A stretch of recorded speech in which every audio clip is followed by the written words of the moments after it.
राधे राधे। जय श्री कृष्ण।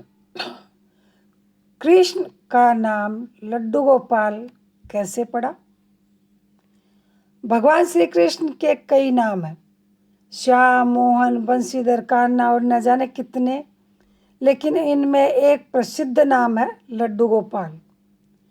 क्या आपको पता है भगवान कृष्ण का नाम लड्डू गोपाल क्यों पड़ा?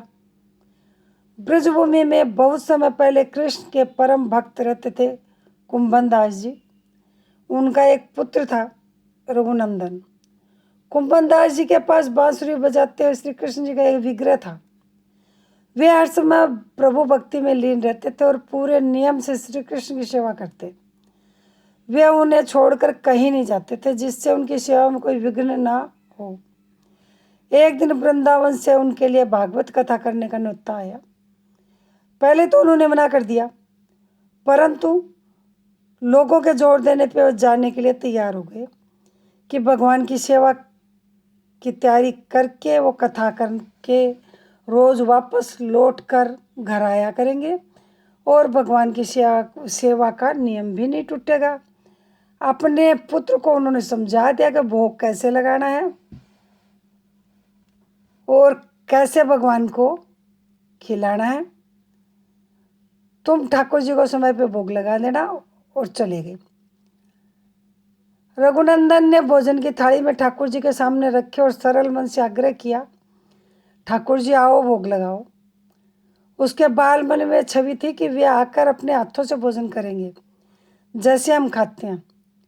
उसने बार बार आग्रह किया, लेकिन भोजन तो वैसे ही रखा था। अब उदास हो गया और रोते हुए पुकारा कि ठाकुर जी आओ भोग लगाओ। ठाकुर जी ने बालक का रूप धारण किया और भोजन करने बैठ गए और रघुनंदन जी प्रसन्न हो गए, खुश हो गए। वो रात को कुंभन दास जी ने लौटकर पूछा कि भोग लगाया था बेटा? तो रघुनंदन ने कहा, उन्होंने प्रसाद मांगा तो पुत्र ने कहा ठाकुर जी ने सारा भोजन खा लिया। उन्होंने सोचा बच्चे को भूख लगी होगी, उसने ही खुद खा लिया होगा। अब तो ये रोज का नियम हो गया। कुंभन दास जी भोजन की थाली लगाकर जाते और रघुनंदन ठाकुर जी को भोग लगाते और जब प्रसाद मांगते तो एक ही जवाब मिलता कि सारा भोजन उन्होंने खा लिया। कुंभन दास जी को अब लगने लगा कि पुत्र झूठ बोलने लगा है, लेकिन उन्होंने उस दिन लड्डू बनाकर थाली में सजा दिया और छुप कर देखने लगे कि बच्चा क्या करता है।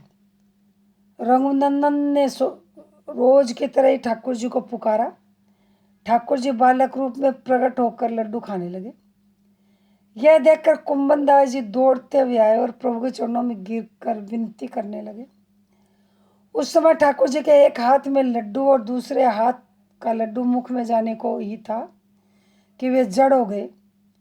उसके बाद से उनकी इसी रूप में पूजा की जाती है और वे लड्डू गोपाल कहलाए जाते हैं। जय हो लड्डू गोपाल जी की। जय श्री कृष्ण, जय श्री श्याम। मेरा ये छोटी सी जानकारी आपको पसंद आई हो तो मेरे चैनल को सब्सक्राइब नहीं कर रखा हो तो सब्सक्राइब करें, लाइक करें, शेयर करें, बेल आइकन प्रेस करें, जिससे मेरा अगला वीडियो आपके पास जल्दी पहुंचे। कमेंट ज़रूर से करें। जय श्री कृष्ण, जय श्री श्याम, राधे राधे।